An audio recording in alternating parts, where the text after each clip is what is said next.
now tell you a little bit about Tom. He's was a lieutenant colonel. He was the original member of the Army Psychic Spying Program, now known as Stargate. I think you all know there are multiple names associated with that. He was the first member of the program to be personally trained in coordinate remote viewing by Ingo Swann, and the only member Swann trained through all stages of remote viewing. He was the proof of principle guinea pig. Tom was considered by Ingo to be his best student ever.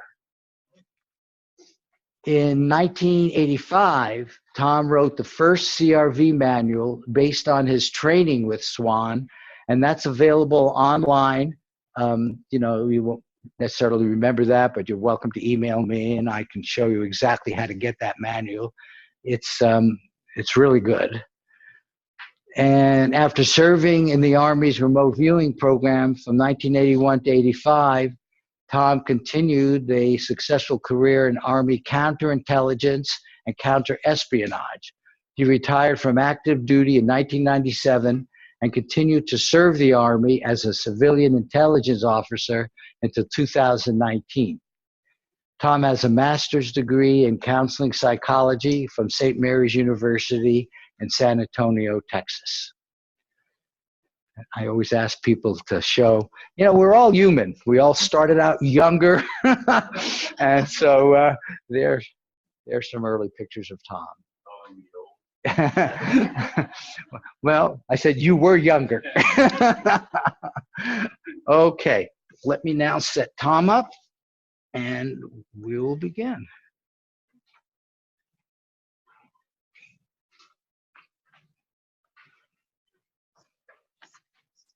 Okay, all yours, Tom.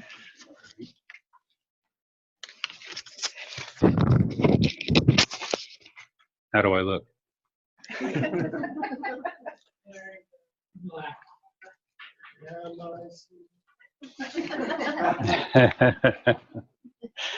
Well, thank you, Marty. And for those of you who haven't met my wife yet, the young woman in the back, in black, is Faye. Spend some time with her. One of the questions that I'm often asked when I start this is, well, how did you get started in this? We met Andy this morning, and that was the first thing she said. Well, how did you get started in remote viewing? So I'm going to go a little bit through the history of that. I've got some notes to make sure I get the dates right, and then we'll go through the rest of it. But I'm hoping you all left your checkbooks at home this weekend. Marty assured me he brought enough money for everybody. You just need to return it to him before you can leave, with interest. So make sure you read all the fine print before you sign on to anything with Marty. So let's begin with a story today. I think it will explain why Marty asked me to be here. It was 1981. Some of you maybe not even around in 1981. My friend Robert Coward and I were captains in the Military Intelligence Officers Advanced Course at Fort Huachuca, Arizona. And as the day was winding down, in came three personnel, one of whom was Captain Fred Atwater. Now, most of you know him as Skip Atwater, but that's where I first met Skip. He brought with him a psychological survey. We were told that the Army was simply trying to ascertain the average makeup of the average intelligence officer, or so we were told. We didn't even have to put our names on the paper. It was just an anonymous survey, or so we were told. So we took the surveys, we turned them in, left for the day. Unbeknownst to us, Skip was writing our names on the paper as we turned them in. And the next morning, Rob and I learned the rest of the story. The questions on this survey were intended to identify 14 traits that the Army felt would show a predisposition for being a good remote viewer. Rob and I both scored very well. Rob hit 11 out of the 14 categories, and I hit all 14. So that day, we were briefed on what was a highly classified program at the time called Grill Flame. Now, the name has been changed several times since then, and most of you know it as Stargate.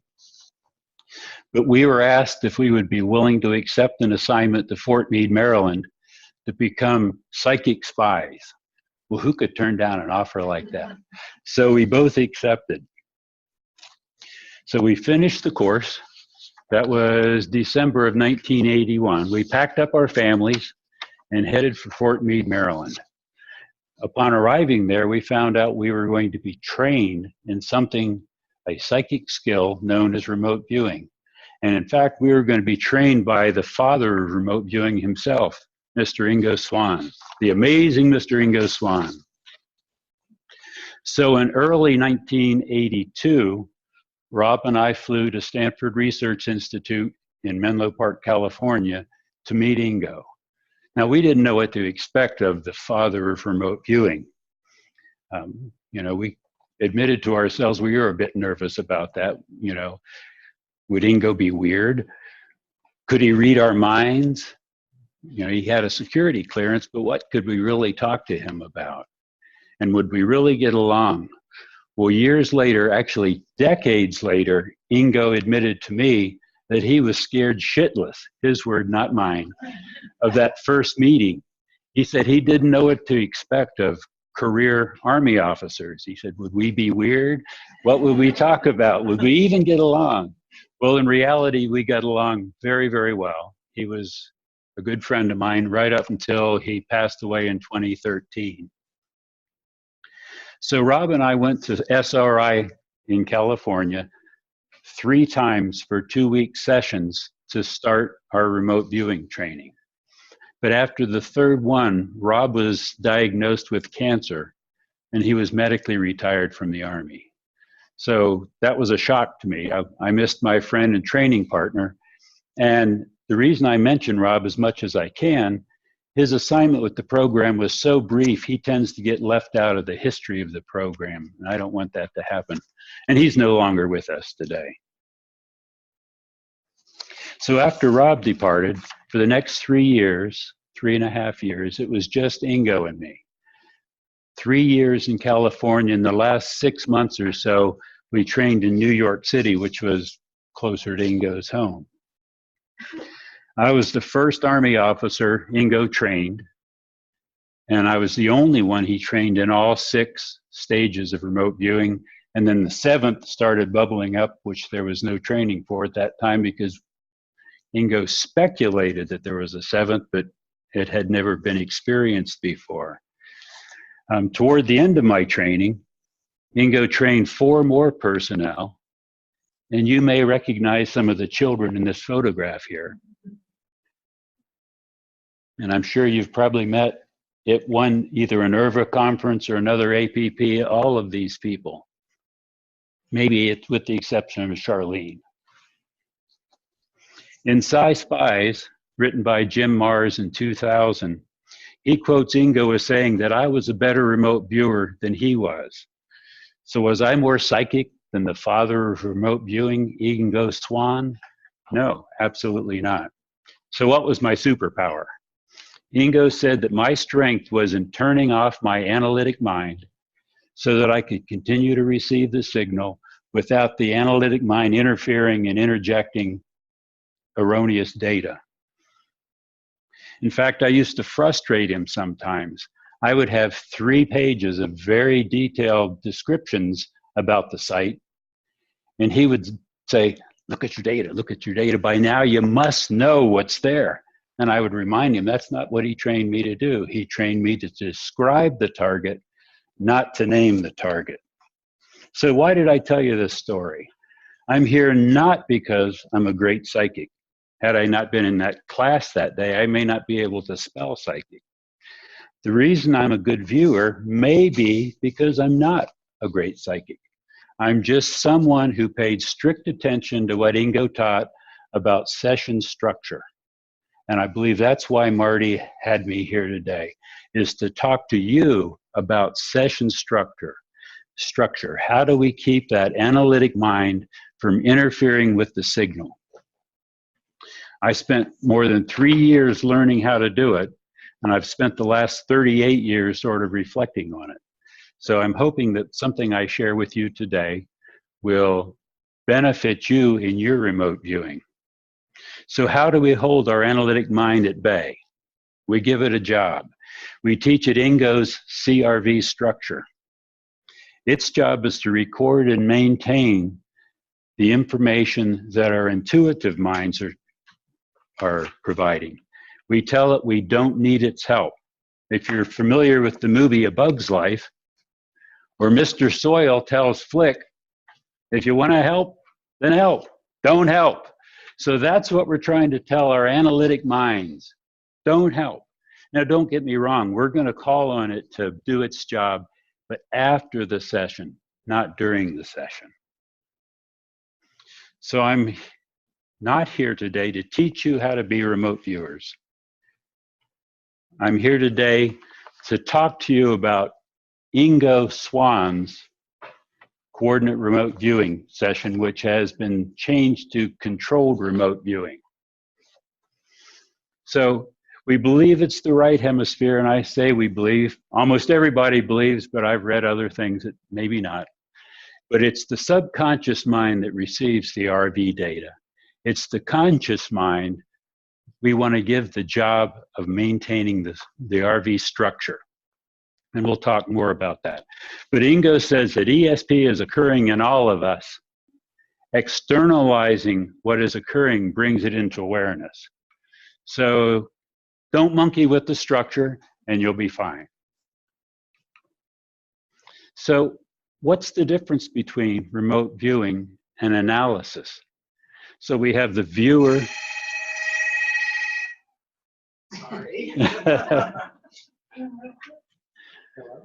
So remote viewing and analysis and the feedback session is a completed ARV task. But the team that's involved in that is the viewer and the analyst. Now that may be the same person. I know that many of you are self-assessing your results, but that's still two different roles, the role of viewer and the role of the analyst.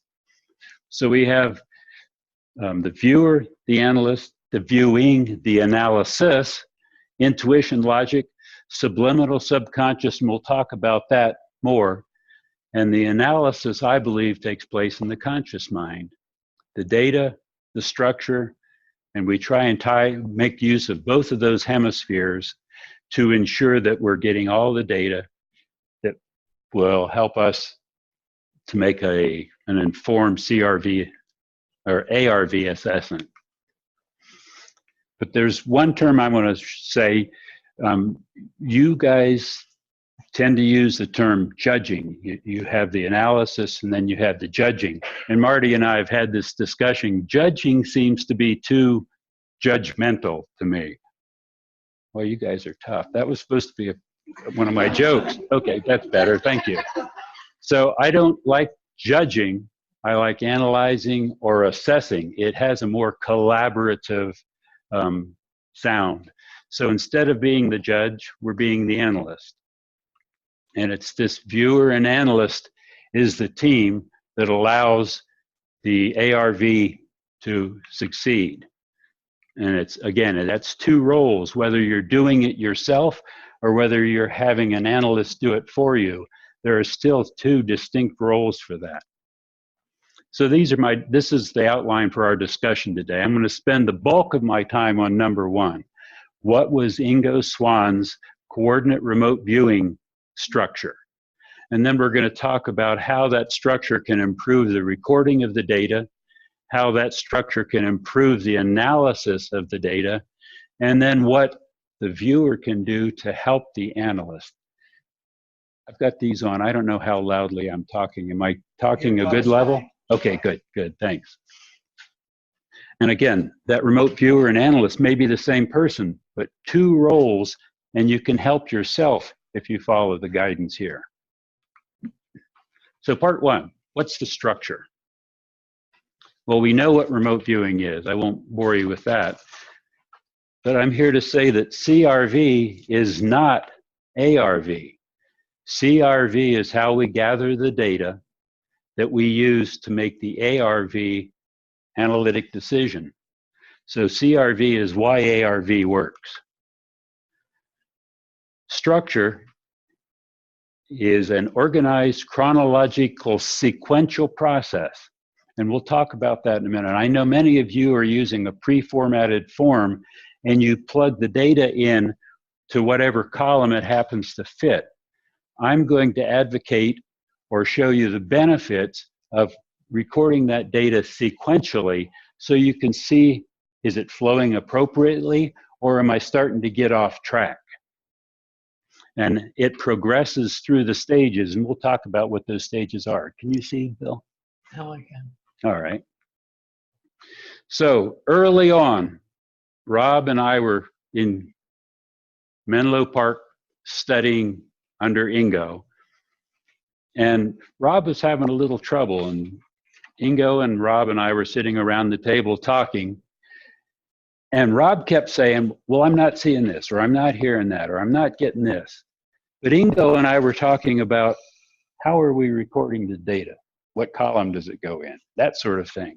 And it suddenly dawned on Rob that we were talking about two different things. He was talking about what's the target or what's the site, but Ingo and I were talking about structure. And he hollered out, structure, content be damned. So that's my Robert Coward quote. Remember that one, you'll see that again.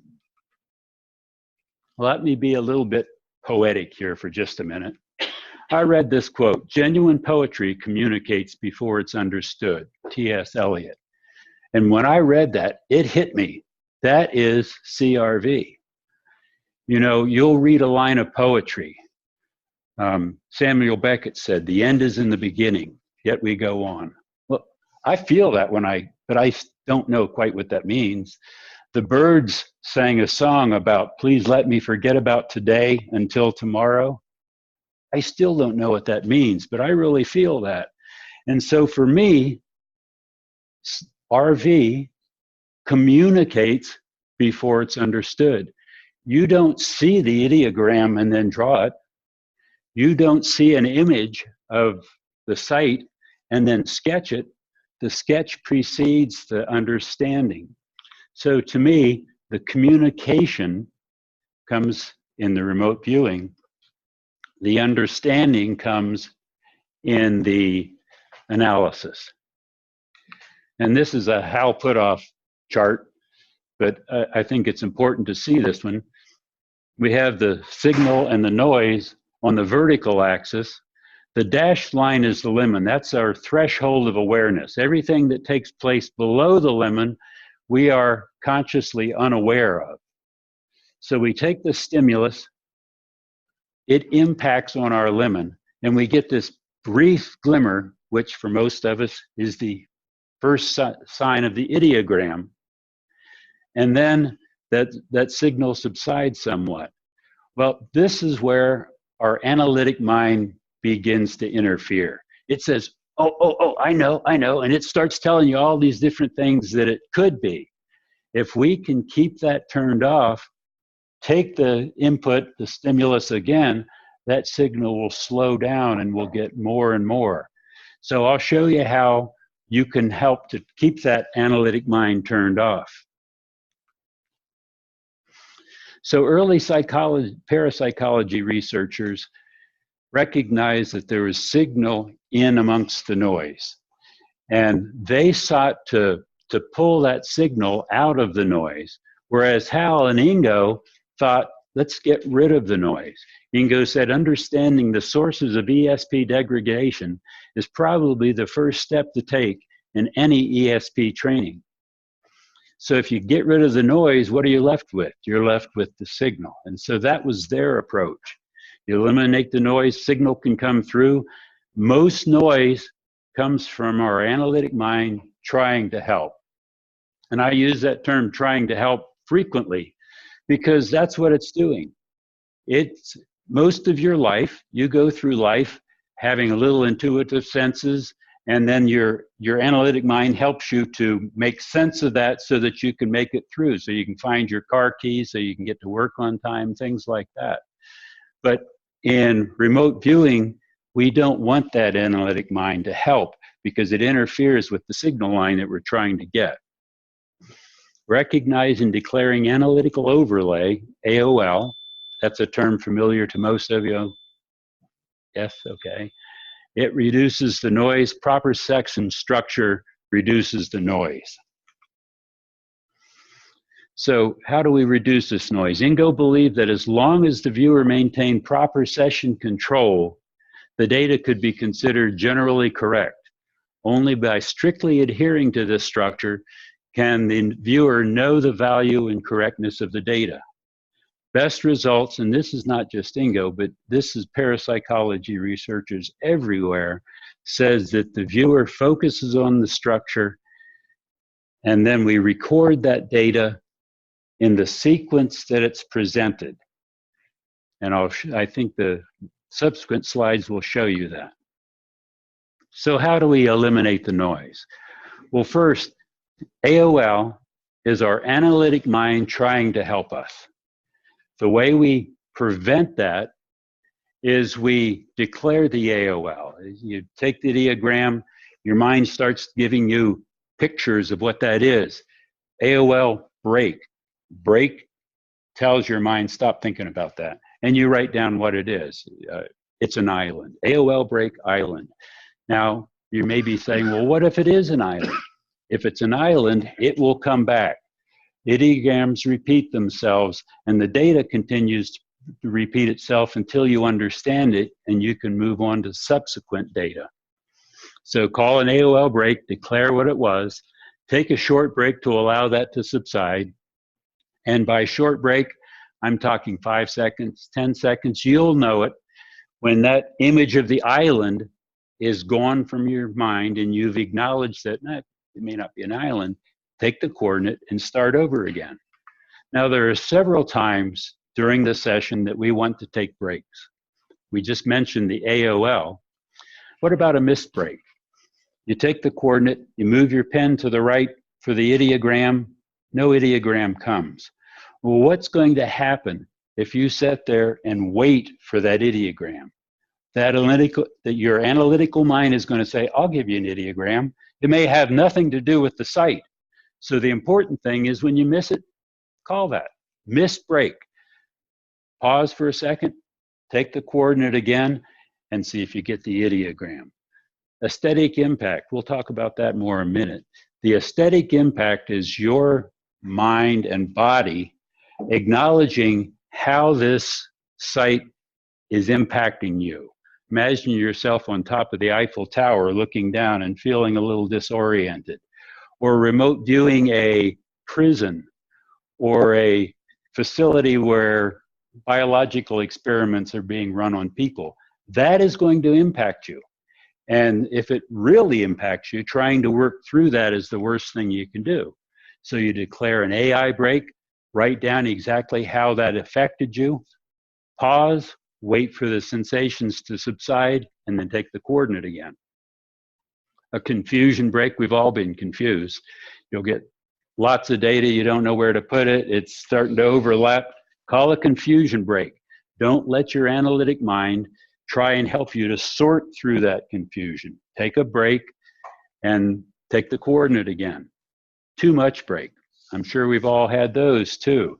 You're just inundated. You've got so many stage twos, you've got little sketches you're seeing in your mind and you're trying to sketch. Call a too much break. Let that subside, start again. And then a bilocation break. Bilocation is necessary. You want to be a little bit in the viewing room so that you're recording the data, and you want to be at the site so that you're gathering the data. Now, a bilocation break, you may be too much in one place and not enough in the other. Now, I know you guys use bilocation just a little bit different than I just described it, but that's the way we used it at the time. And jokingly, if you're sitting there with your pen on the paper and nothing's happening, and you're getting a big blob of ink as the paper sucks all the ink out of the pen, you're probably not in that viewing room. You're probably at the site. So that's where you call a bilocation break. You take a minute to allow that to subside, and then you begin again. So these were the 7 stages as were presented to me by Ingo. I know that these the sequences changed a little bit depending on who you take your training from, and the names have changed, but I'm just talking about Ingo's way. So, and I have a slide for each of these, so I won't spend much time on this particular one, but the ideogram plus the A and B gives you the primary gestalt of the site. Then the stage 2 start flow. Those are the sensations that you are all experiencing right now sitting in this room. Smells, textures, temperatures, my voice, that's all a stage 2. Stage 2 flows directly into stage 3 very easily, and that's where general dimensional data comes. Not a lot of detail, just large, or it's a nanoparticle I'm looking at, or it's a very large object I'm looking at. And then stage 4, dimensional refinement. That very large object becomes 157 feet. It can be very detailed. Pat Price, when he remote viewed Semipalatinsk, he said there are spheres here that are about 60 feet in diameter. When the satellite flew over and took pictures of them years later, they were actually 58 feet. That's pretty accurate. I mean, if you were standing in front of that sphere, you wouldn't be that accurate. Then stage 4, tangibles begin to appear. You'll start actually seeing things that you can record on your paper. Stage 5, I have red and highlighted there, in that I was trained on stage 5 after stage 6, and I'll show you an example of what stage 5 is. It's a little complex. The other thing is, stage 5, you're sort of disconnected from the signal line at that time. The rest of them, you're in touch with the signal line as you're doing it. Stage 6 is three-dimensional modeling. And then stage 7 is verbal sounds, phonetics. There was no training for that. Ingo had speculated that that's what would follow, but it just started spontaneously presenting itself. And I'll show you actually the first site where that came. I'm trying to say things, I'm hearing sounds in my head, and I'm asking Ingo, well, what do I do with this? And he said, I don't know, put it down on paper, and you'll see where I tried to. Now, the one thing that's important, because I don't focus on stage 6 during this presentation, the modeling isn't just modeling the data that you got from the rest of the session. Additional data continues to flow during stage 6, and I'll show you that. So Robert Durant, many of you may know Bob Durant. This was his saying, the relentless progression of the data, and there's no better way to say it than once you produce that ideogram in the A and B and the data starts to flow, hold on to your seats because it's coming. And that was his way of putting it. We need to move progressively, stage by stage, from the basic information to greater and greater detail. Recognizing this can enhance your ability to remote view, and it can enhance the post-session analysis. Now, I say out-of-sequence data are suspect. I'm not saying are wrong, because I'm sure every one of you have had something that just came in out of the blue, didn't seem to make any sense, but you wrote it down. And during the analysis, you found out that that was probably the most accurate element of information that you received in that session.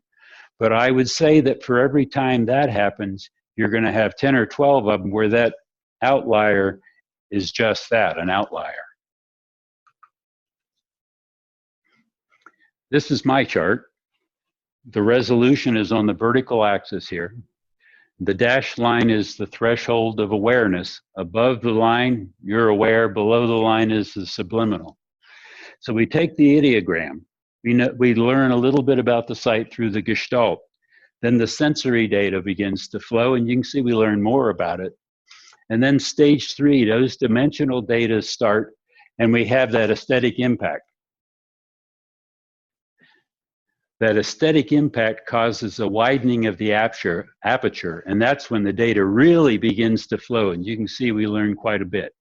Then the dimensional refinements and tangible things begin to occur in stage 4.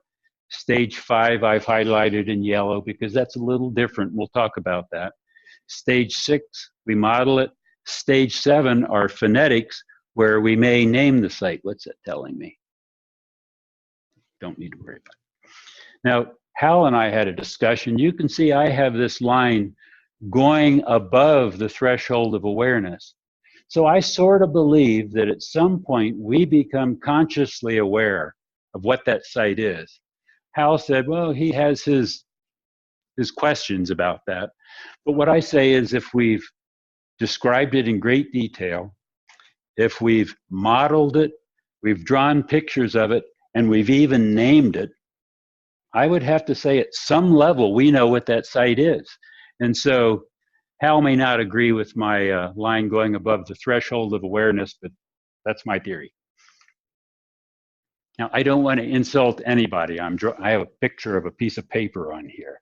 I don't want to insult anyone because I know you all have your own ways of doing it, but I'm telling you how Ingo trained me. So we don't draw these blue vertical lines that you see. That's just to generally let you know that there are columns on the paper. And when the data flows, we go from left to right and from top to bottom. That's that sequential process so that we can see how the data presented itself to us. And that will help with analysis later on to know when we're in session or structure and when we start to slip out of it. So at the beginning of the session, you declare any personal inclemencies. Personal inclemency may, I'm feeling dizzy, I'm feeling weak, I'm feeling really excited. It can be anything like that. Why declare it? Well, number one, because it can interfere with the session. But number two, you may find out that that data or that inclemency you're experiencing actually pertains to the site. Additionally, declare any advanced visuals. That's an AOL. You may sit down and before you even get started, you're thinking island. If you don't declare that and get it out of the system, that's going to be an island for you, I guarantee it. So before the session starts, anything that's interfering with it, AOL break, island. Wait for that to subside and then begin the session. Now, stage 1 is the ideogram and the AB sequence. The ideogram is the immediate, important there, immediate spontaneous graphic feeling response to taking the coordinate. Why do I say immediate?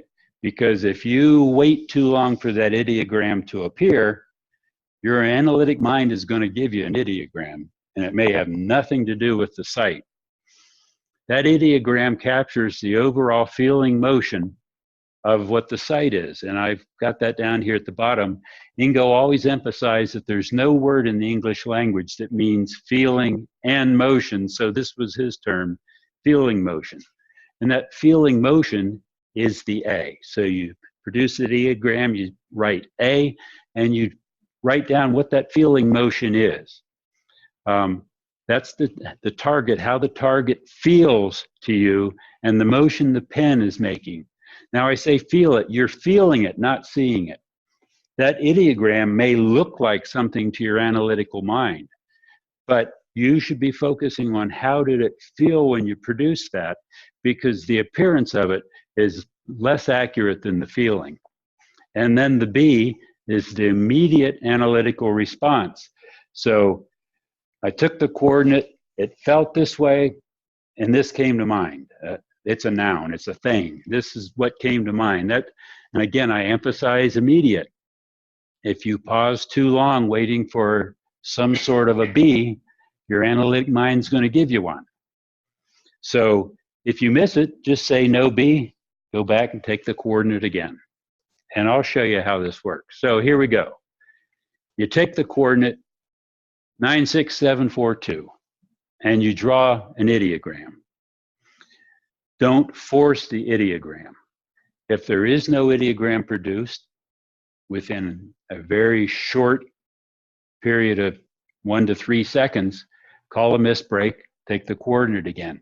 You don't want an analytically drawn ideogram. You want that intuitive ideogram. And then you sense the feeling motion as you're drawing it. Now, if you seem to have missed that feeling, you can go back over it again with your pen. But you don't want to spend too much time on it because your analysis will kick in. A couple of years ago at the Urban Conference, we gave an award to a remote viewing that was looked like a set of plans, architectural plans. The most elaborate, amazing ideogram I've ever seen. I forget the name of the individual who won the award, but I swear to God, it looks like an architect's drawing. That's How do you interesting. explain that? I don't. I don't explain that. So we've taken the coordinate, we've produced the ideogram, we're now declaring the A, the feeling motion. So in this ideogram, curving fluid is how it felt. That is how it felt to us as we were drawing it. And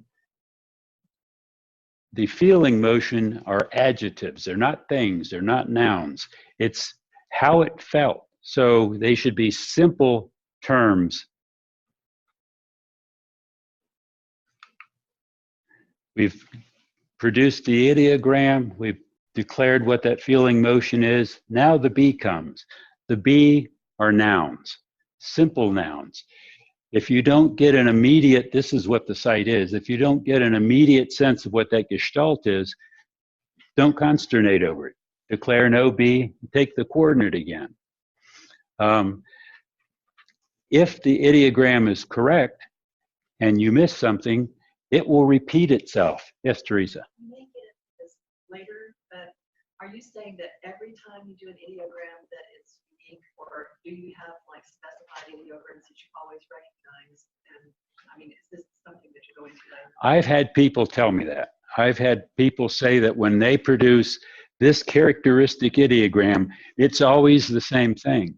And I won't dispute that. You know, for certain people, that may be the case. And when I look back at some of mine, I did have normal ones for land-water interface and for water. And mountains usually look sort of like a mountain, although I just told you, you shouldn't pay attention to what it looks like. It sort of looked and felt like a mountain. But yes, I've been told numerous times by people that if they draw a certain ideogram, they know exactly what it is because for the last 5 years, it's always been the same. But in yours, it wasn't that. No, no. So I'm curious, what do you think about, the coordinate? And then I see that you have a break after the ideogram. Do you have, does that matter to you whether you take the coordinate and immediately do the stroke, or you do that little separation?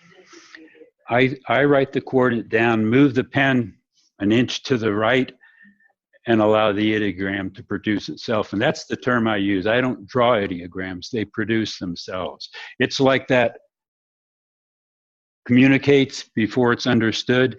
We don't think about what the ideogram is and then draw it. The ideogram presents itself first, and then we consider what that might be. Yes? Paul Smith had taught me once when drawing an ideogram, if you don't have a feeling of exactly initially at the time you start to draw it, just use dots. And all of a sudden those dots take a shape, and that shape takes a structure. And all of a sudden you're on target. That's interesting. Does anybody else do that for ideograms? That's something to think about, though. The one thing I found is there's no right or wrong to this. There are people who do things that to me would be wrong, but it works perfectly well for them. So who am I to say it's wrong? They may look at what I'm telling you right now and say, that's wrong. I'm telling you what Ingo Swann, the father of remote viewing, taught me 38 years ago. 38 years. So what are good Bs? Water, land, man-made structure, just the primary gestalt of the site. What are bad Bs? Well, if you say it's a city or it's a waterfall or a desert, Well, if you think about it, to understand the difference between land and a desert incorporates many different things to be able to make that assessment. Same thing with water, I understand that, but a waterfall or an island or something to that effect, that's incorporating a lot of data that may be flowing so quickly you can't keep track of it. But stick to the basics, stick to simple Bs, and let the rest of that data present itself in the proper sequence. Then stage twos, and my first line, stage twos are fun. You're all experiencing stage twos right now, listening to me talk and sitting in that chair. You can feel your seat in that seat. You know, you're hearing me talk. You see the light. You know it's a little warm in here this morning. Those are stage twos. And the amazing thing about them is they present themselves so slowly.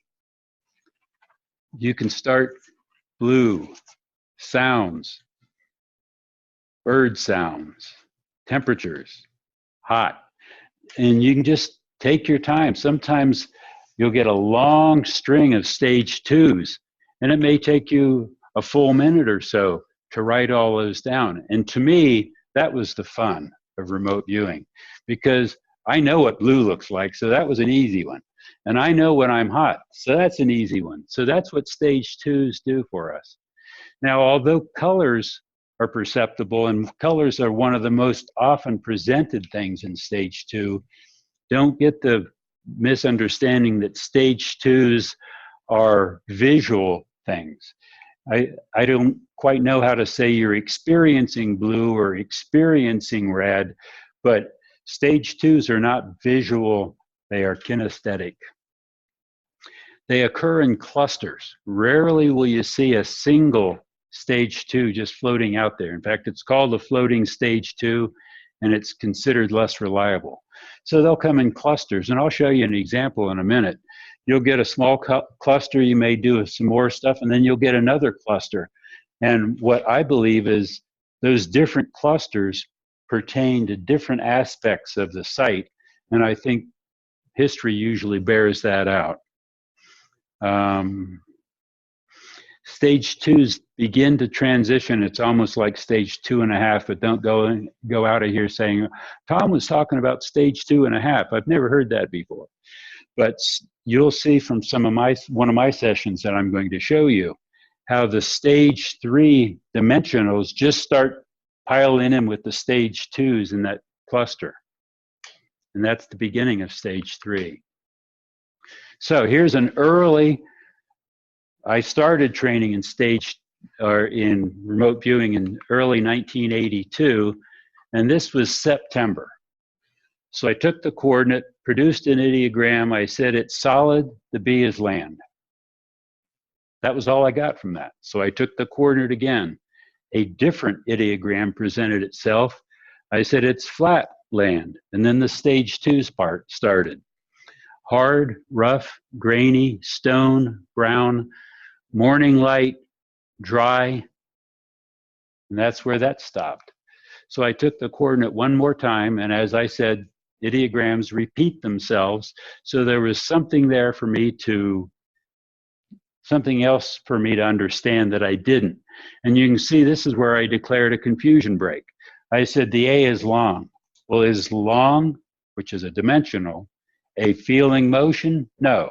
So I declared a confusion break, wrote down what the confusion was, which was an A of long, and then I let the stage 2 start again. Now I'm actually sort of cheating a little bit because, as you can see, those are actually stage 3s.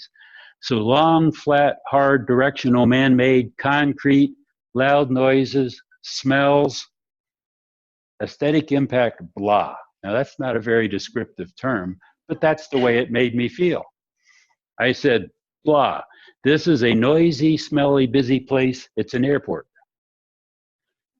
So 2 pages, 3 prompts of the coordinate, and 2 clusters of stage 2s told me that that was an airport. And that's how simple it is. So what was really the governing factor that allowed me to know airport? It was the stage 2s and that's aesthetic impact.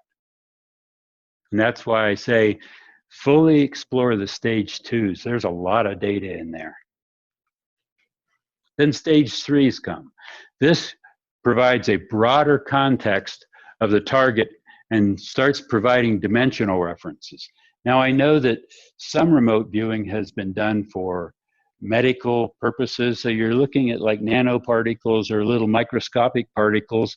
That would come out in the stage 3 broad dimensional aspects. If you're looking at an aircraft carrier, that's going to be huge. Those are the sorts of things you get in stage 3s. The signal strengthens during stage 3, and it provides increased contact with the target. And then that leads to this aesthetic impact, which provides the widening of the aperture, and that's where you have to hold on tight because the data really starts flowing so quickly that sometimes you need to try and keep up. So if you can't keep up, what do? Too much break. Pause, take the coordinate again. And all of that you may have been missing out on, you may have missed every other element, it'll come back by taking the coordinate again because it will repeat itself. And then I'm going to talk a bit about Ingo's picto language, but he says that that's basic forms and shapes, takes place automatically below the conscious awareness. You're not drawing it, your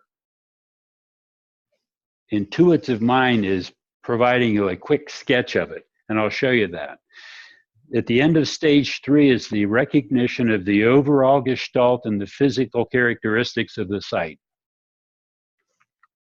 And then stage 4 is more detailed. You get dimensional refinement. Those broad statements start becoming more and more accurate.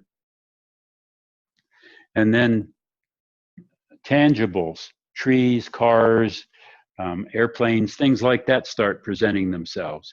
But also the important information that comes from stage 4 is this ambiance of the site beyond observational data. So what do I mean by that? Well, if you are remote viewing a church or a mosque, you're going to see a cross or you're going to see the crescent. So there's your cue. That's observational data. But what if you go to a contemporary church that meets in a high school somewhere?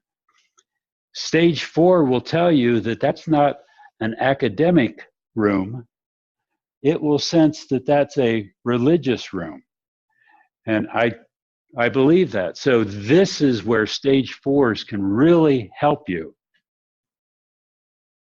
And then you'll continue sketching during stage 4.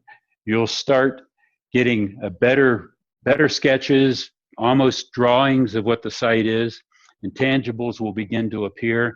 And because you have that broader knowledge of the site now in stage 4, you'll say we have a building and we have an airplane, and instead of having two things, you'll be able to put them in context. The plane is on the right side of the airplane.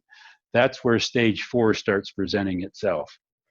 Now, for you ARVers, I believe stage 3 and maybe a little bit of stage 4 is really all you need to do ARV. I think that will give you the data to clearly differentiate between the two sites. And Jack Houck, I was reading a document by him the other day. He said early perceptions of form and shape are the best indicators of what the site is. His research showed that when people started pushing the envelope beyond those basic forms and shapes, that's where errors started coming in. So what do I talk about stage 4? These were 8 stage 4 sites that I was actually given during training. So the site was the United Nations, and I said it was the United Nations.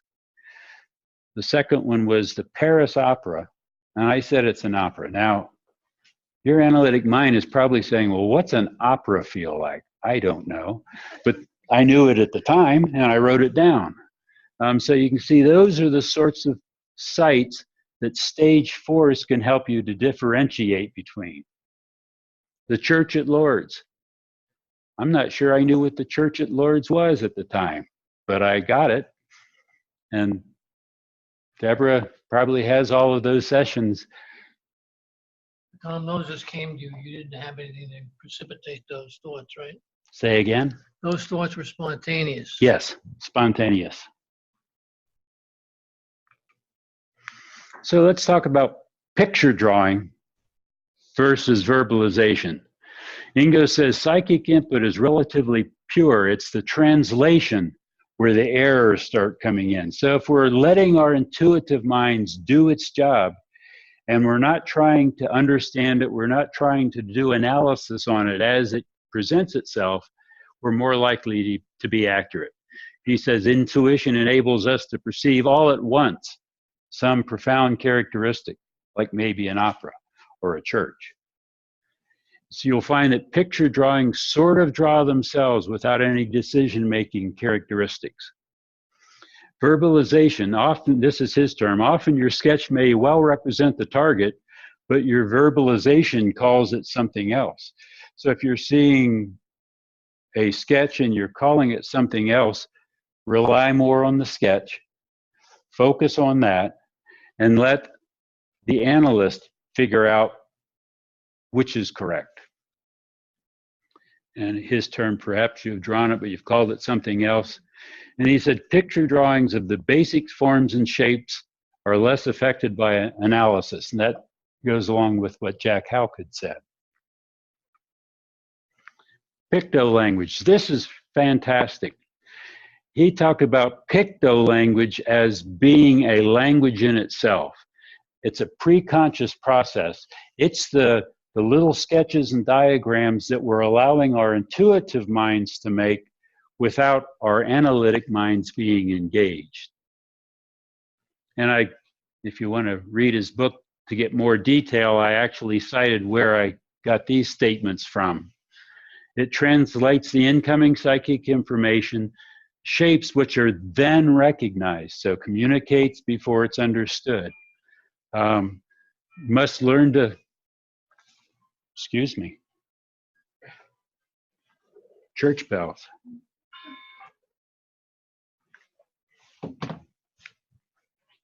So we need to focus our attention on this pre-conscious process that's presenting the data to us and not on the analytic side, which is likely to confuse us.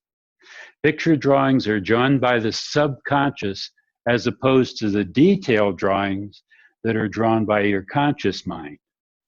And the picture drawing sort of presents itself. Now here's the interesting thing. Whether the viewer is an artist or not, picture drawings are very similar. Now, you know, Ingo was a very gifted artist, as were many of his friends who dabbled in remote viewing with him. And what he found with this picto language is it didn't matter what a gifted artist was.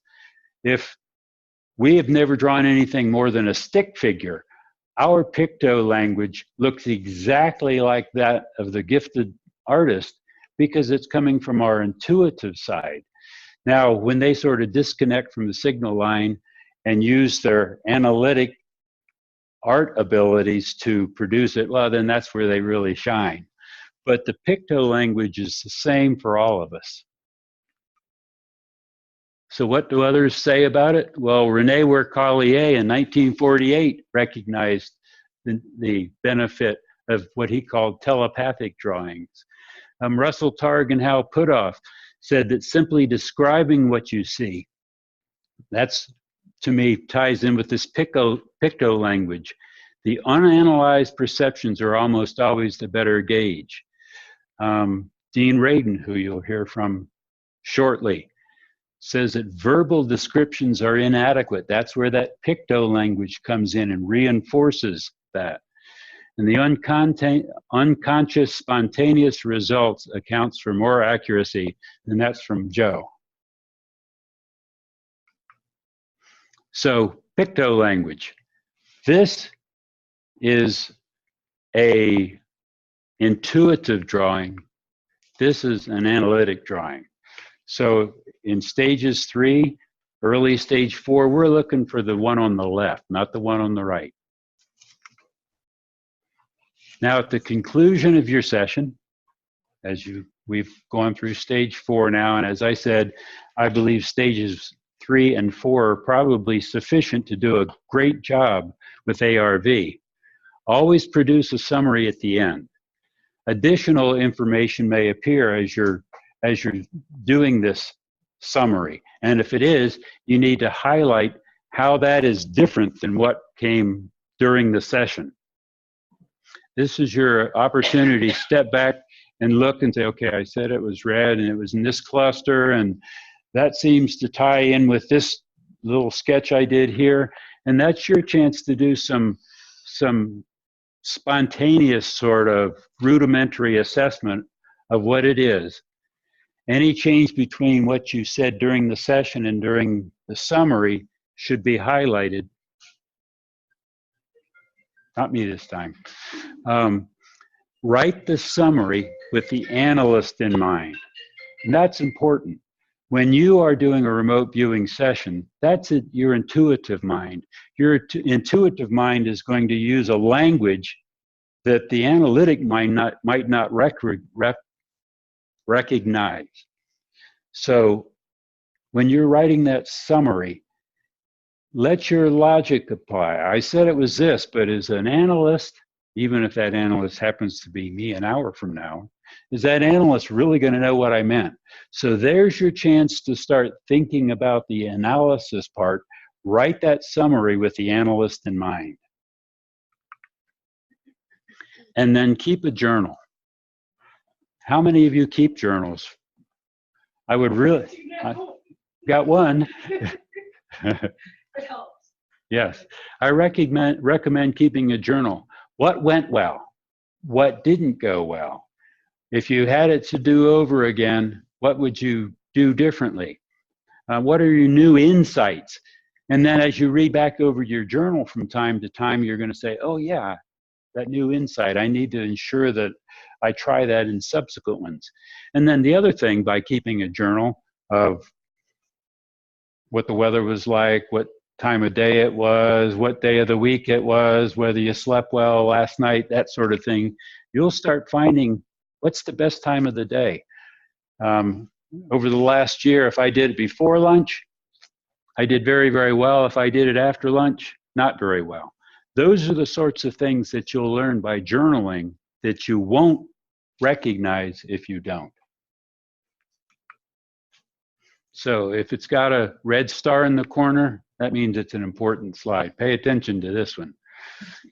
So if I say to you, in the next room is something that's rounded, orange, textured, firm yet pliable, less dense on the inside than it is on the outside, I know all of your analytic minds are saying, oh, I know what it is. Some of you may be saying that it's an orange, but maybe it's not. Maybe it's a basketball. They would both fit that same categorization. But if you take a couple more stage 2s like smells and tastes, you may then recognize that it's really a pumpkin. So the important thing is here, which is off the bottom of the chart, says let the analyst decide. As a remote viewer, I was perfectly content telling the analyst it's rounded, it's orange, it's textured, it's firm yet pliable, and it's less dense on the inside than it's outside. I would feel very happy about that session. Why do I need to tell them any more? I'll let the analyst decide. And the analyst in ARV, when they're looking at the actual sites, they'll know which picture that pertains to. So describe, don't analyze. And then precognition. If we accept, as many of you do, that the viewer is remote viewing the feedback session, well then precognition is really no different than any other remote viewing, because the feedback always comes after the remote viewing, never before, right? So ARV is only a little different in that that feedback may be a few days later or a week later, but there's really no difference. So all remote viewing is, in a sense, precognition. So in summary, how do we improve remote viewing? Don't overcomplicate the process. Simple is best. That's a Joe McMoneagleism. Focus on session structure. The conscious mind focus on the structure. The subconscious mind receives the data. Describe your perceptions. Don't try and name what it is. Think of the orange basketball slide. Describe perceptions. Don't describe things. Objectify everything. How many times have you, and I want to show of hands of this, how many times have you gotten something that seems so crazy you say, I'm not going to write that down, they'll laugh at me. And then when you get the feedback, you find out that that was dead on. Let me see a show of hands. Yeah, okay, I've been there too. So don't edit. Don't self-edit. Write it down. If you think it's out of structure, what do you do? What have I been talking about? If it's out of structure, AOL break, write it down. What was it? And if it's correct, it will either come back or the analyst will recognize that that AOL was an accurate AOL because it pertains to picture 2. So don't self-edit. If the data is out of structure, consider an AOL break. And again, if it's correct, it'll come back. Attend to the sensory data. I believe that those are generally the most accurate because it's the things that we experience every single day. And then the dimensional data from stage 3s. That way, if you say to somebody, it smells like this, tastes like this, feels like this, and it's really big, that's probably going to be enough for Marty or somebody to figure out which picture that is. Or if you say, well, it's so tiny, I really wouldn't be able to see it, but I wasn't looking through a microscope. That will probably be able to help him decide too. Stage 4 is where things, tangibles appear.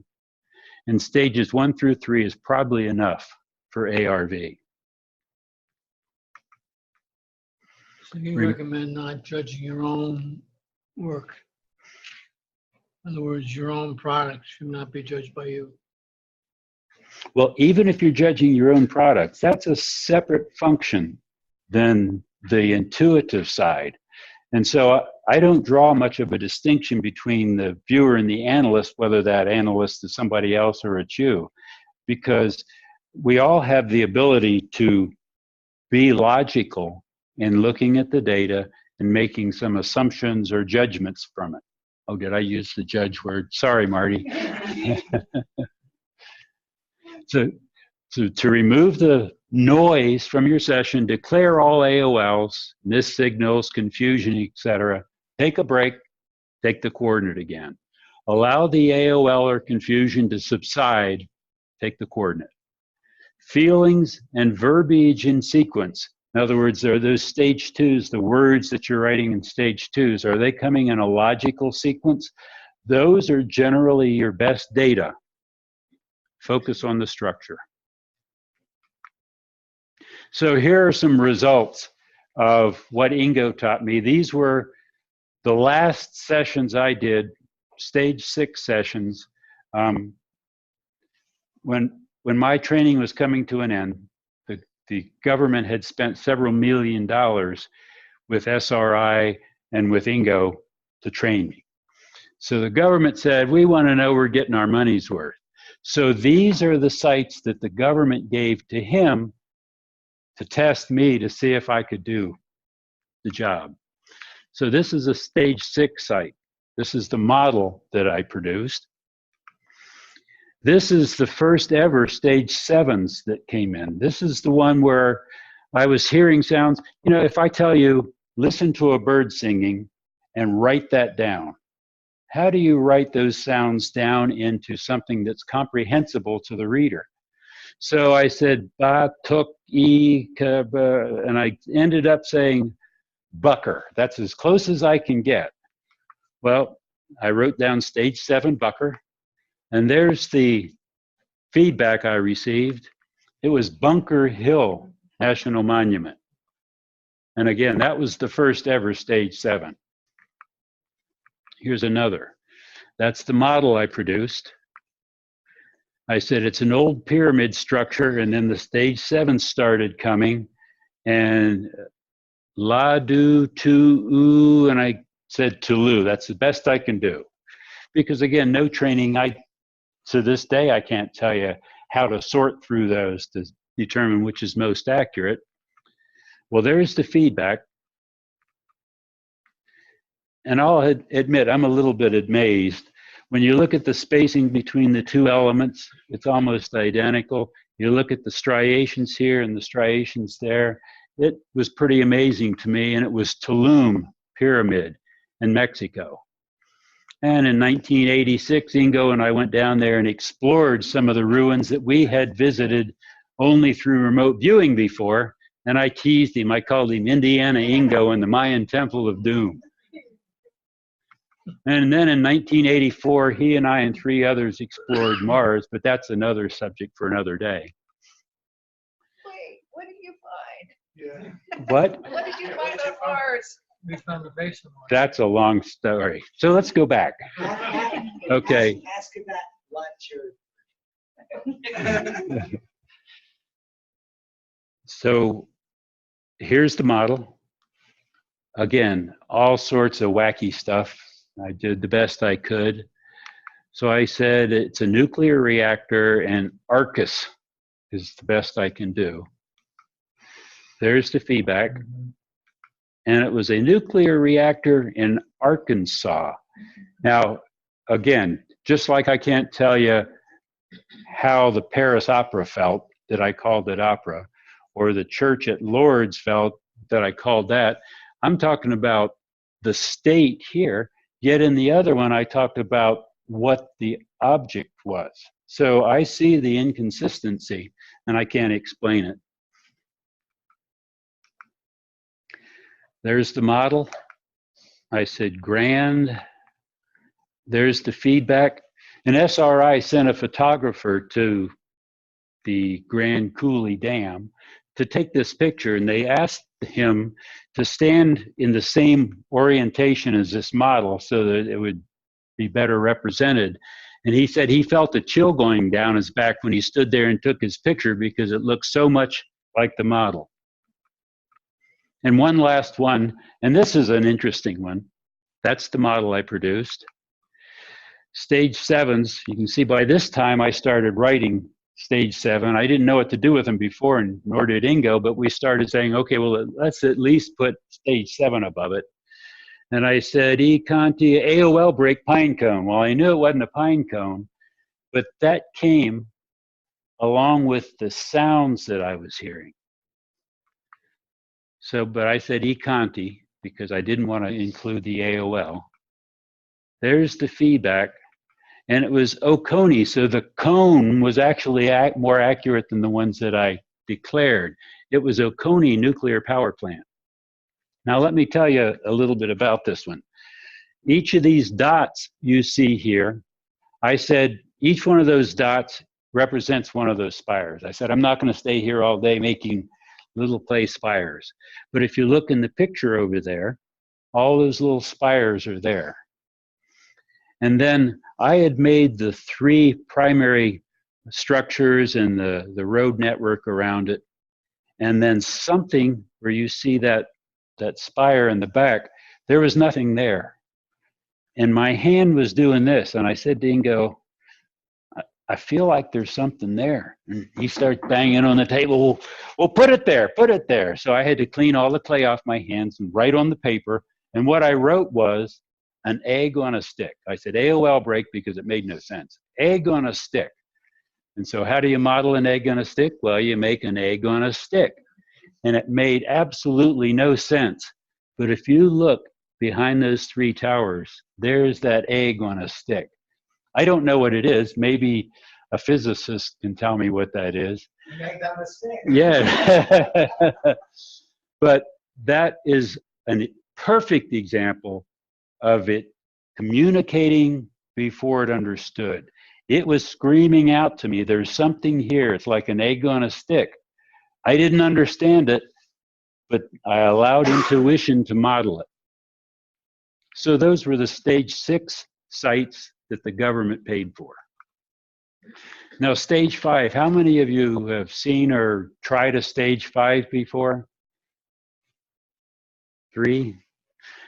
It's a little complex.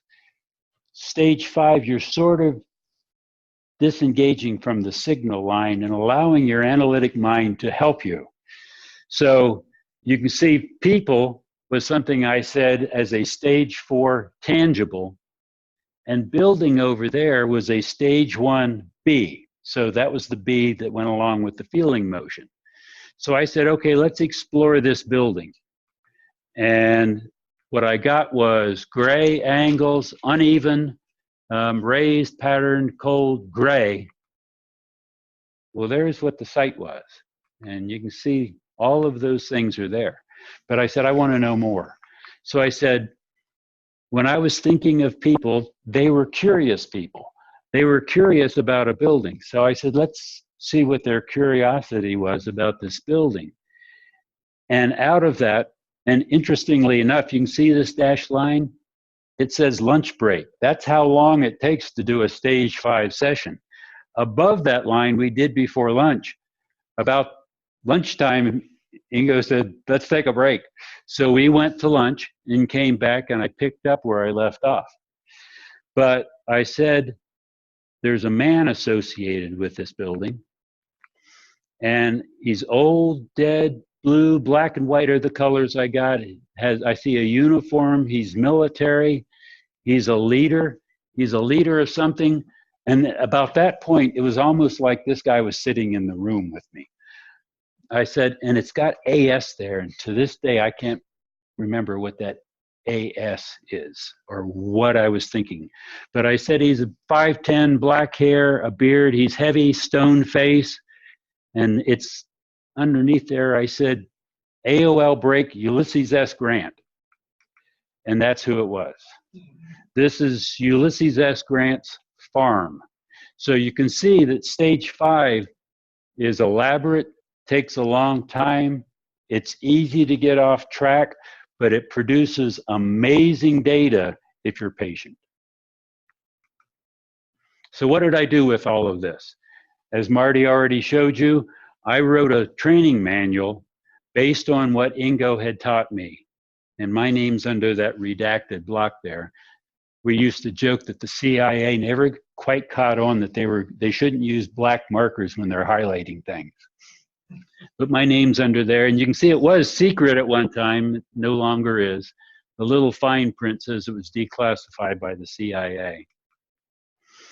Now I'll show you, and I know I may be a little boring to you, I'll show you me doing a session. In 2011, Ingo there were about 15 or 18 of us at his house. He was just trying to get everybody together. Robert Knight, I know most of you know Robert Knight because he's in this. He's a professional photographer. He was videotaping and taking photographs, and Ingo says to me, Tom, do a session for everybody and let Robert film you. Well, number one, this was the first session. Once I left the Army's remote viewing program, I didn't do a single session after that. So this was the first session in 26 years. And I'm being filmed and photographed, and I've got 18 people standing over me watching. This is in Ingo's studio. That's the painting in the background. Any pressure? What's that? Any pressure? No, no pressure at all. But I will admit that once I took the coordinate, I forgot the rest of them were there. It was that way. So we all have our techniques for cooling down, whatever. This is mine. I hang my head for 5 to 10, sometimes 15 seconds, and just let the events of the day go away, and then I'm ready to go. I know other people like to listen to music, and whatever works is the important thing. So I'm ready to go. I'm getting ready to take the coordinate, and I get an advanced visual of the land-water interface. So I'm thinking, great. I'm letting the master down. Because see, I consider those advanced visuals a lack of discipline. That's not what he taught me. He taught me take the coordinate and then do it. But I declared a land-water interface on the top of the page there, like I showed you just a little earlier. And so I took 2 prompts and I had ideograms, and I can't read a lot of it. I said it's flowing water, and there's the second B. I had 2 A's and B's from this. The second one was man-made. And then the stage 2s present themselves. It was, in fact, a land-water interface. And as I said, if it's correct, it'll come back. It came back. I said it's a waterfall, Bridal Veil Falls. Now, that didn't come to me in a typical stage 7 of me struggling to figure out. I just knew it was Bridal Veil Falls. There's more to the story. And I said there's a man-made structure nearby, so I called site. So you can see I've got 3 pages, and actually this one is mostly one sketch of a waterfall, so 2.5 pages of data. And I said it's a large waterfall with man-made structure nearby, Bridal Veil Falls. So here's the feedback I got. And I thought, oh, great. I let the session start prematurely, and then I called Niagara Falls Bridal Veil Falls. So I sort of felt like I let Ingo down while being filmed. But then the next year I gave a presentation at the IRVA conference, and somebody in the back of the audience raised their hand and said, are you aware that Niagara Falls on the US side is called Bridal Veil Falls? And I didn't know that, nor did Ingo. So that was pretty exciting. I told him that was my feedback a year late. And as soon as I finished my presentation, I went out to the lobby to call Ingo, and somebody had already called him and told him. So he was happy. So that was the bulk of my presentation. Now this is the stuff I think will be helpful. How does session structure improve the recording of the data? Well, content be damned. Remember my friend Rob. Focus on the structure. Ingo says if you find yourself thinking about what the target might be, take a break, because sure enough, your analytic mind is going to tell you what it is, and it may have nothing to do with what it really is. Do the IAB, ideogram AB sequence. Record everything, no self-editing. Use the 3 columns left to right, top to bottom, so that when the analyst is looking at it, they can see, is this presenting itself in a logical sequence? Is something out of structure here? And that will help with the analysis. Stick to the data the signal provides. Allow the data to progress. Bob Durant's relentless progression of data. Declare AOL breaks to clear the AOL from your mind. Don't try and work through them. If you keep seeing an image of an island or something, and you know it's not an island, don't say, well, I'm just going to ignore it and trudge through. Declare it. AOL break, island. Pause for a minute until that sensation goes away, and it won't bother you from that point forward. Generally, stage 1, 2, 3, and a little 4 is enough for ARV. Develop a summary, keep a journal, and record your perceptions. Don't turn it into things that it's not.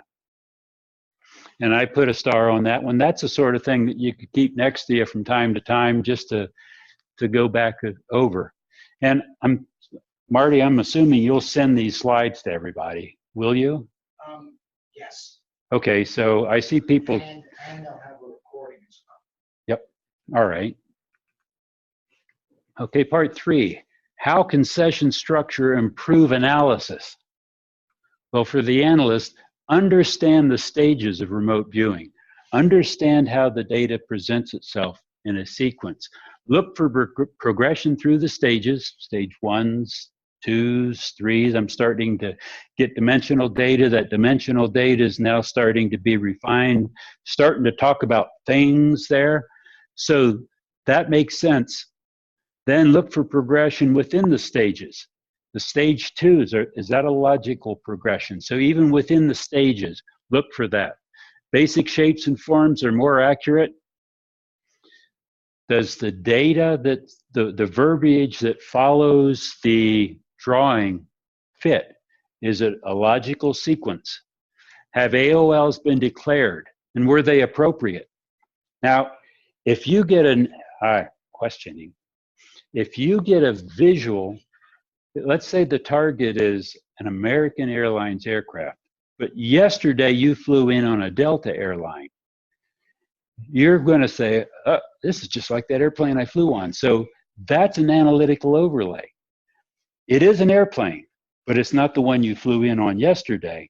And if you declare AOL break Delta Airlines airplane, you know, red and blue on the tail or whatever it is, that analyst is going to say, oh, airplane, yeah, that was a logical AOL.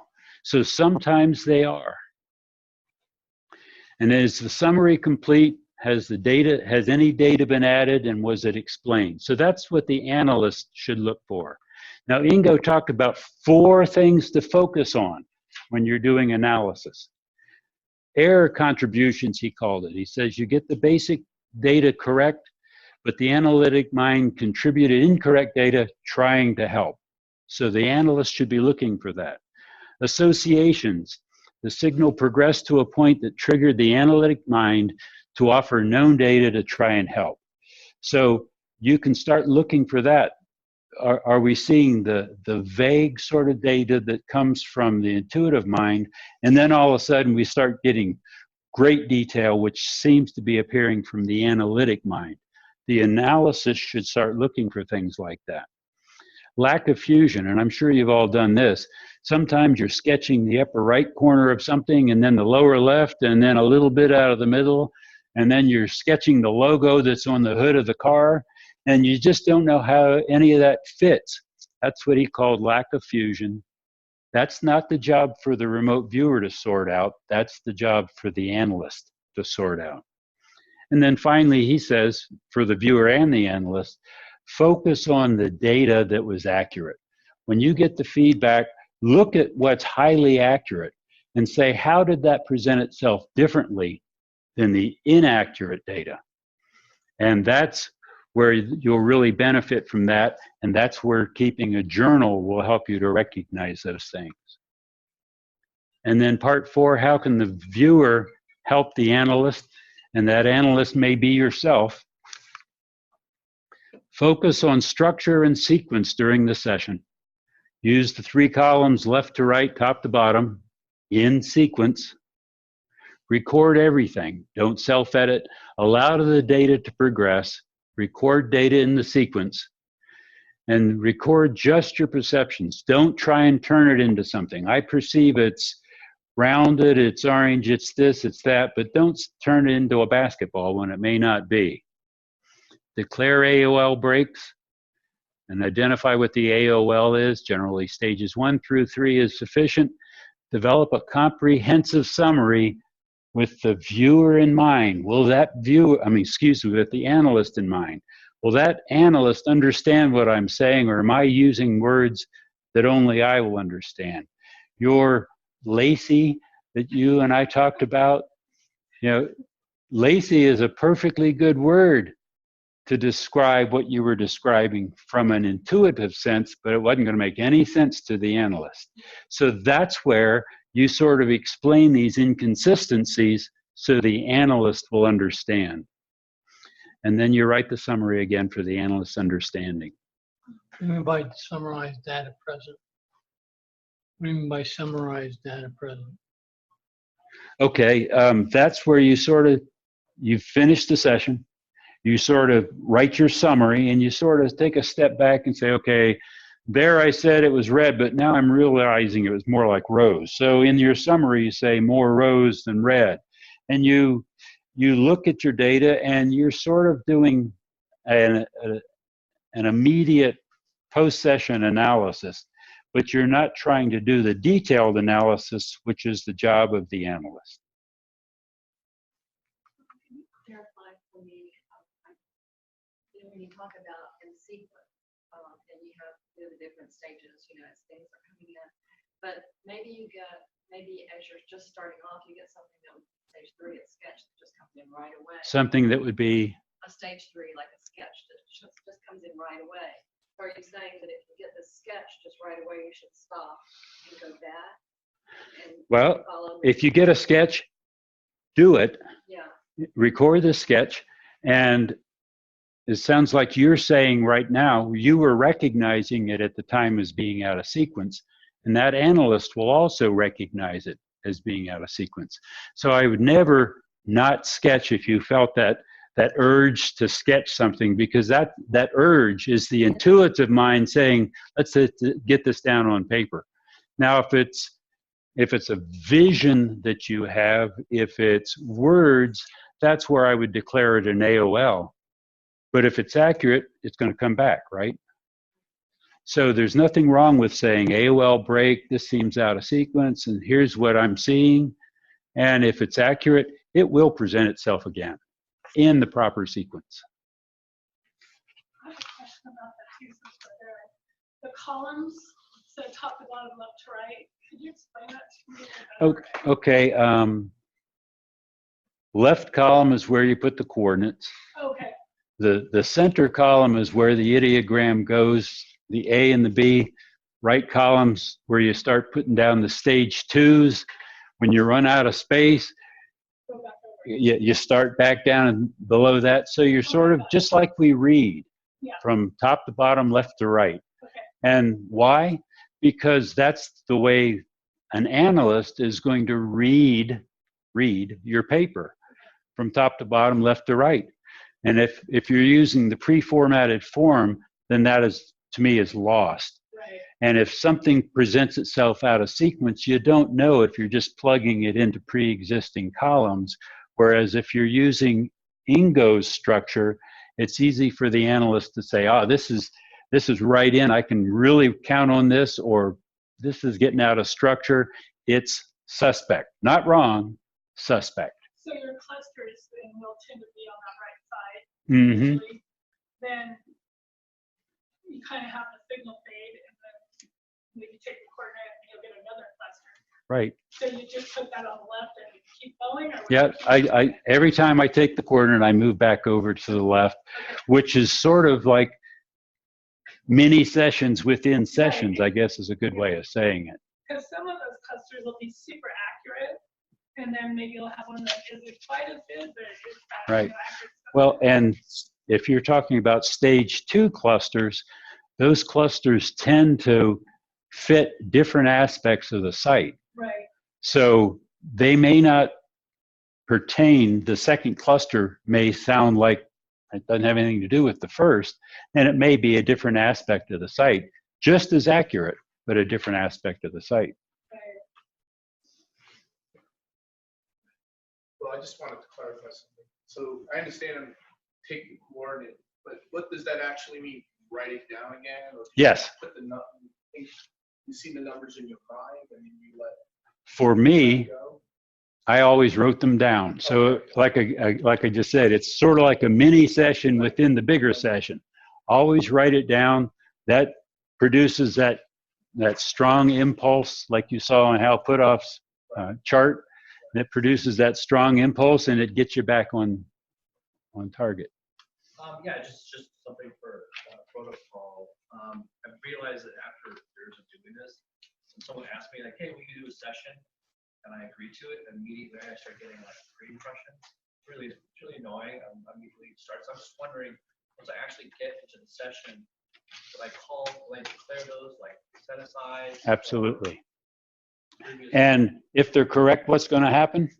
They're going to come back. Should come back. Yeah, but if they're incorrect, they're going to color the entire session. So the best thing to do is clear them from your mind. Take a long enough break. Again, 5-10 seconds is usually enough. It may take 20 seconds or 30 seconds until you feel like, okay, that's gone. I'm ready to start. Is that before we take the coordinates then? Yes. So we declare them Yes. on the right side of the It's page before the coordinates? the new term is advanced visual. For me, it was just an AOL. Okay. Thank you.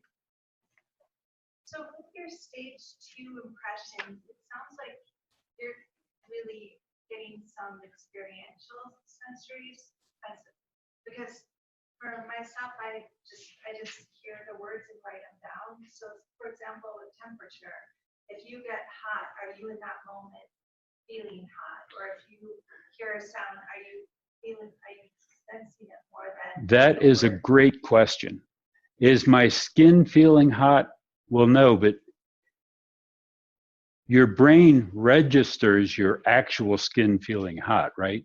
So during the remote viewing session, my brain is experiencing the same sensations that my skin would have been experiencing, even though I may not feel physically hot. Does that make sense? In other words, it's like Marty says, it's all mental. So, so when your skin is hot, it's actually your brain that's feeling it. And so when you're remote viewing and your brain is saying, I'm hot, that's how it comes across to me. And would you ask yourself how, what am I feeling as far as temperature, or what am I hearing, or are you just letting it all come in and then? To me, asking myself a question is begging my analysis to get involved. So no, I just take it. I mean, sometimes it's words that when I look at them after all these years, I'm still amazed. Where did that word come from? It came out of the blue. I don't know.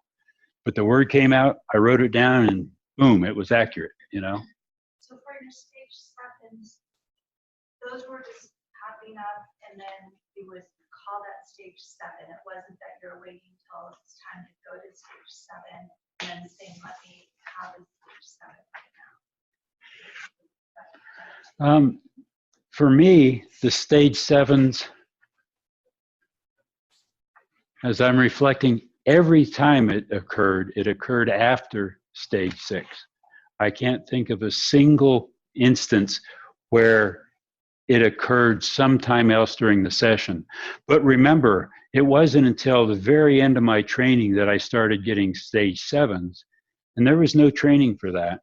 In fact, the training I received when the Army contracted with SRI and Ingo, they had training written for stages 1 and 2, maybe mostly stage 3, but they figured that while I was learning that, they would be writing the stage 4, 5, and 6 sort of training. Well, that first training went so fast that it was sort of writing and doing at the same time.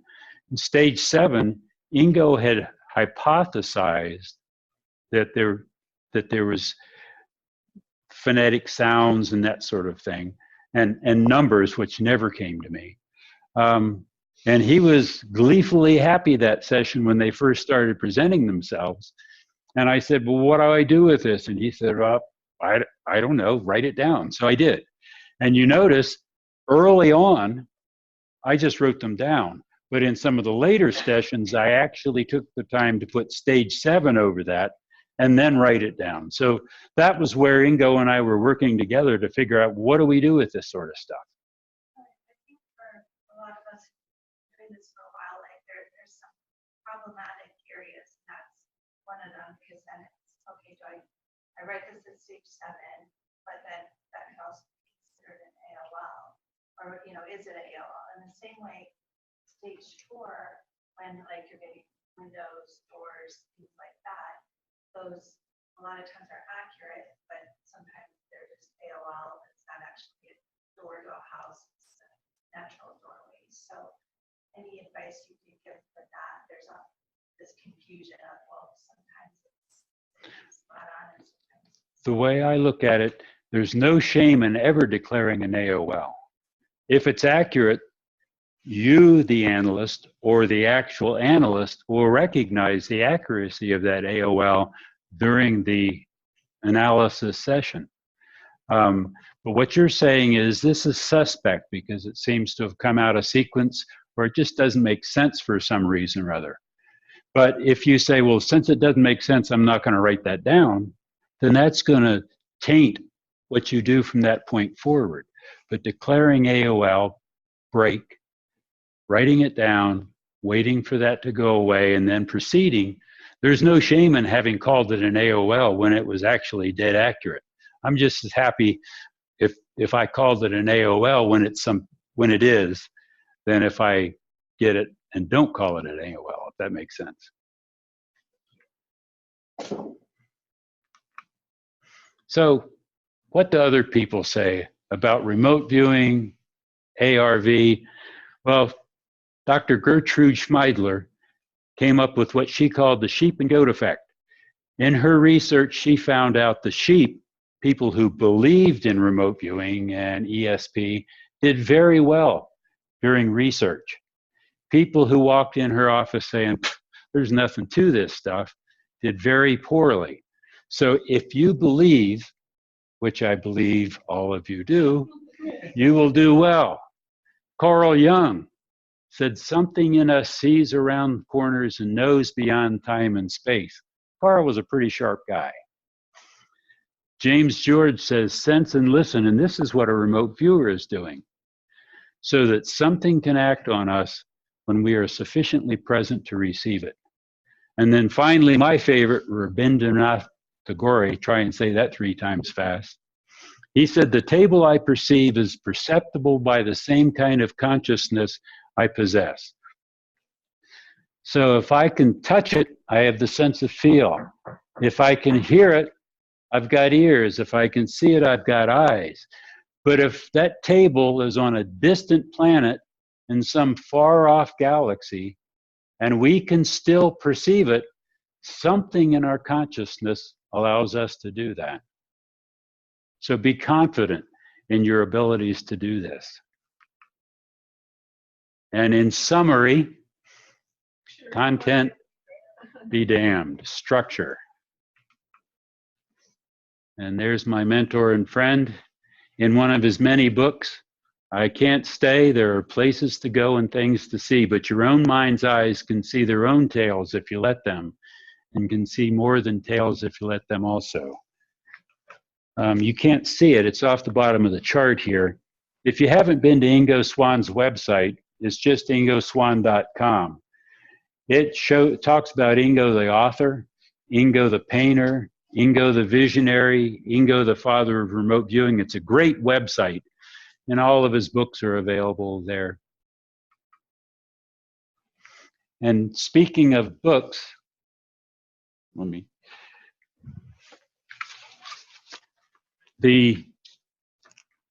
Deborah, you probably are aware of this, Penetration, which many of you may have read, was released years ago when Ingo was still around. He's the one who released it. But when they went through the manuscripts at the University of West Georgia, they found a chapter 9, The Psychic Probes of Mars, which for some reason or other, unbeknownst to his estate, he didn't include in the original book. So they have republished it now, called Penetration, the special edition, and they've put that chapter 9 about the psychic probes of Mars in there. So it's interesting. It's available on his website. I happen to have written the afterword to it, and I think my afterword is pretty interesting. But what I have done is did I say that? Yeah, okay. So, but at the end of my afterword, I talked about the experiences I had on Mars. Ingo put together a team of 5 of us. He had to promise that he would never reveal who the 5 were, and up until his death, he never did. So we can only speculate. I'm either number 2 or number 5, depending on his description, but it's in chapter 9 now. But I described sensations I had there. I talk about what Joe McMonigal says about Mars in his book, Mind Trek.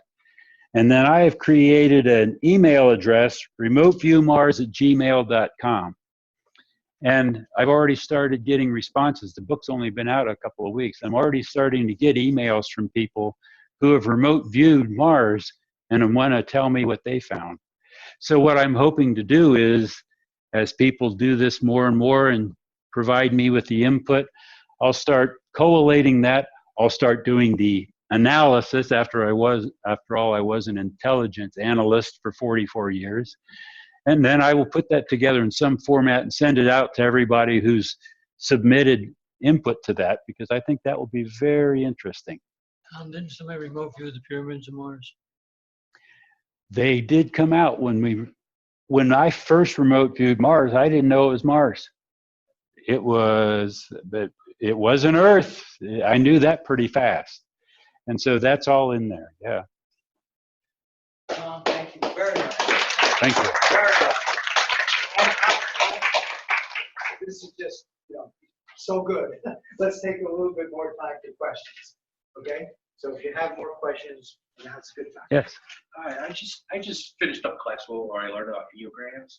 And so, like when you say that you missed one or that you only had one ideogram per your sketch, see the way that I guess I was taught, we would get multiple ones. And it seems like when I take the the coordinate, I get this sensation of that what that gentleman was talking about. I'm starting to think images are coming up, and it's almost like a little puppy. And I put it down in my hand, just and then I get 5. And so I can't imagine how either you get one the way that I'm describing it, or that you would even get a missed one.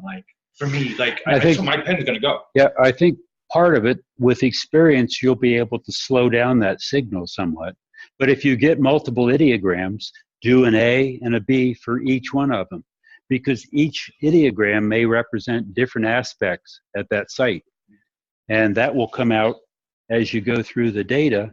And then the analyst, or you, when you look back over it, you'll realize that first ideogram pertained to this sketch in these stage 2s, and the second one pertained to this.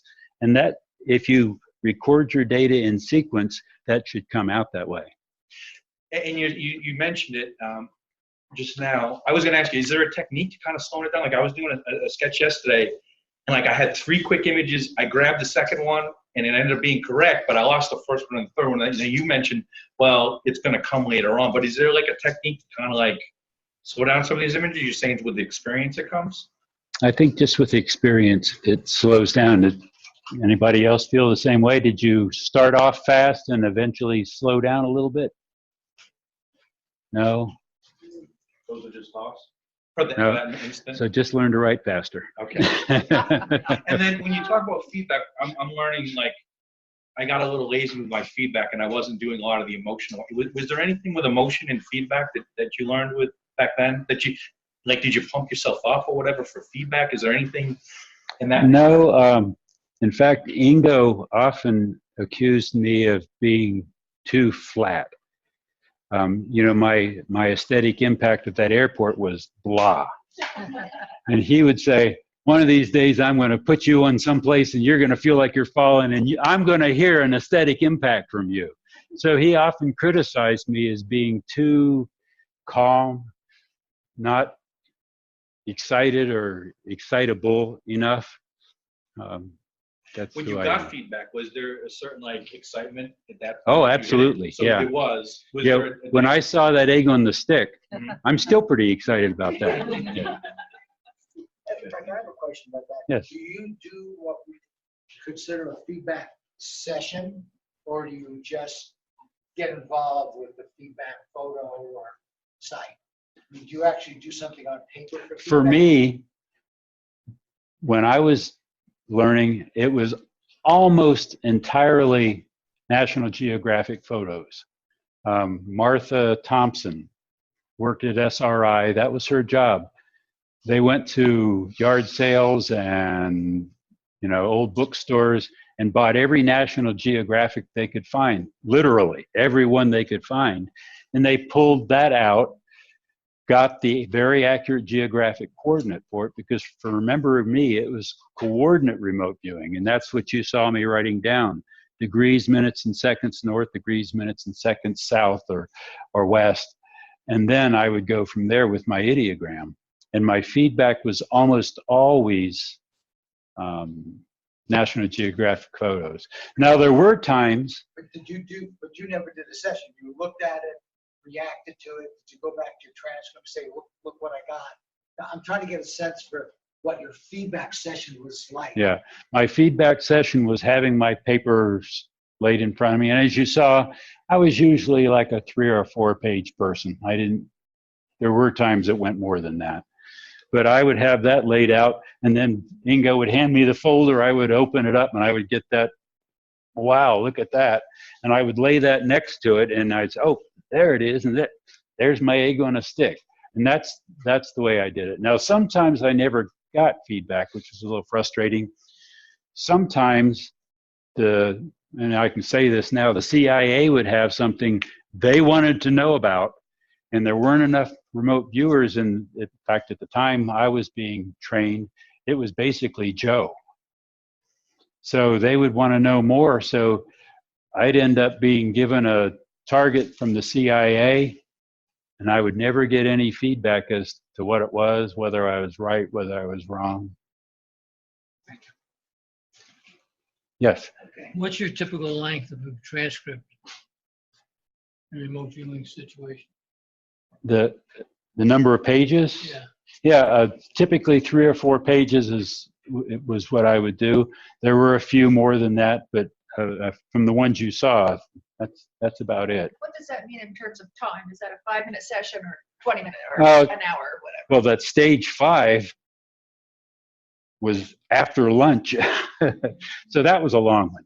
And Do like to the be first truthful, I only did a few, maybe 2 or 3 stage 5s ever, because it was so time consuming. Ingo said, you got it. And we moved on.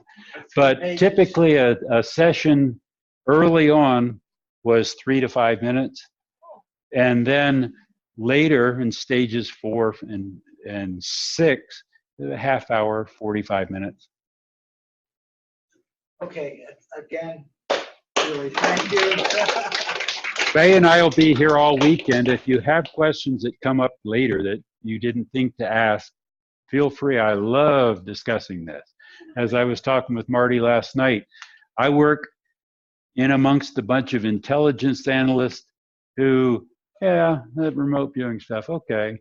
But when you start talking about the details and it's, so I really enjoy talking to people who understand what it is I'm saying and want to know more. Thank you. Thank you.